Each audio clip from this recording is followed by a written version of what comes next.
اور فاروق اور صالحہ آپس میں محبت کرتے تھے. انہوں نے شادی کی.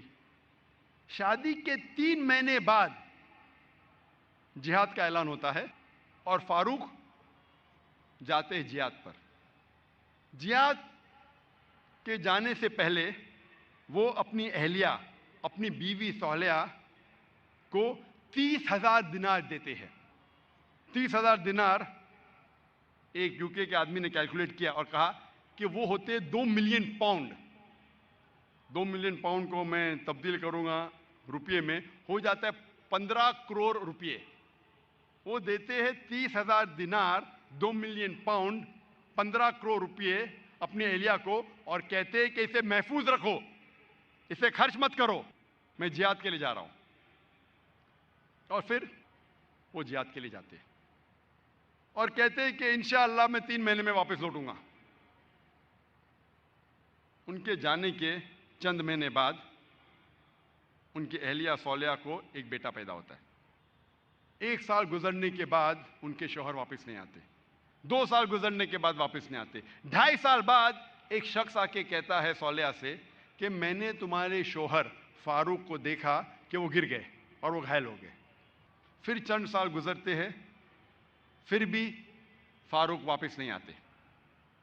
تو اس کی اہلیہ سمجھتی ہے کہ میرے شوہر کا انتقال ہو گیا.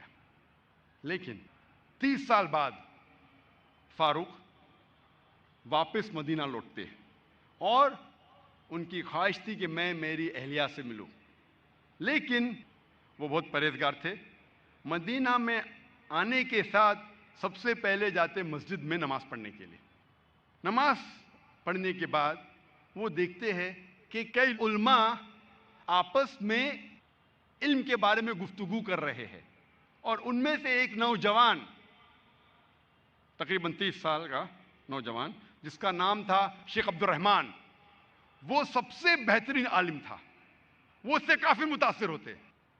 پھر وہ جاتے ہیں اپنے گھر کی طرف. جب گھر میں داخل ہوتے ہیں تو اپنی بیوی صالحہ سے ملتے ہیں. وہ دونوں خوشی کے مارے رو پڑتے ہیں. اس کے بعد فاروق پوچھتا ہے کہ میرے 30,000 دینار تو محفوظ ہے نا، آپ نے اسے خرچ نہیں کیے؟ تو اس کی اہلیہ پوچھتی ہے آپ گھر آنے کے پہلے مسجد گئے تھے؟ ہاں بالکل صحیح، میں مسجد گیا تھا. وہاں آپ نے علماء کو دیکھا؟ ہاں میں دیکھا. کیسے؟ بہت اچھے. خوشی کی بات ہے کہ اس شہر میں ایسے علماء ہیں. تو اس کی اہلیہ اس سے پوچھتی ہے سب سے بہترین عالم آپ کو کون لگے؟ تو فاروق کہتے سب سے بہترین عالم تھے شیخ عبد الرحمن. تو اس کی اہلیہ پوچھتی ہے کہ اگر اللہ آپ کو شیخ عبد الرحمن جیسا علم دے تو آپ کتنا خرچہ کر سکتے اس علم کے لیے؟ تو فاروق کہتا ہے یہ سارے 30,000 دینار میں خرچ کر سکتا ہوں ایسا علم حاصل کرنے کے لیے.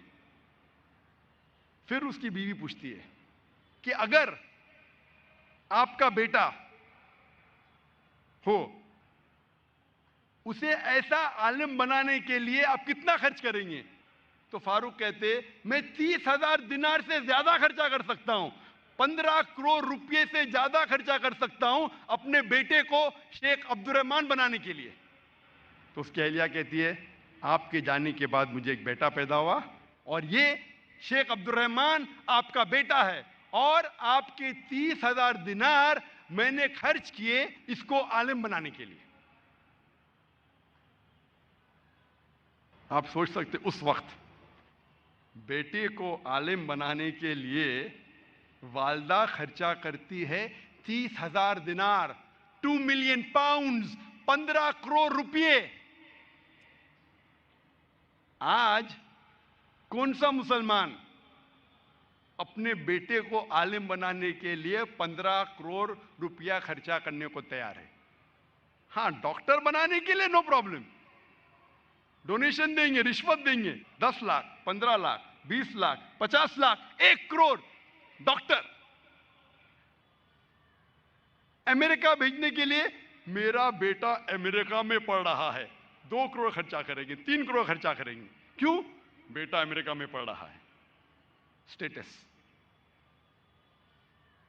میں یہ جاننا چاہتا ہوں کہ کتنے مسلمان اپنے بیٹے کو عالم بنانے کے لیے 15 کروڑ خرچہ کریں گے؟ گنتی کے آپ کو ملیں گے انگلیوں پہ. ہے الحمدللہ آج بھی ہمارے معاشرے میں ایسے مسلمان ہیں، لیکن بہت کم، انگلیوں پہ گن سکتے، بہت کم، لیکن ہے الحمدللہ.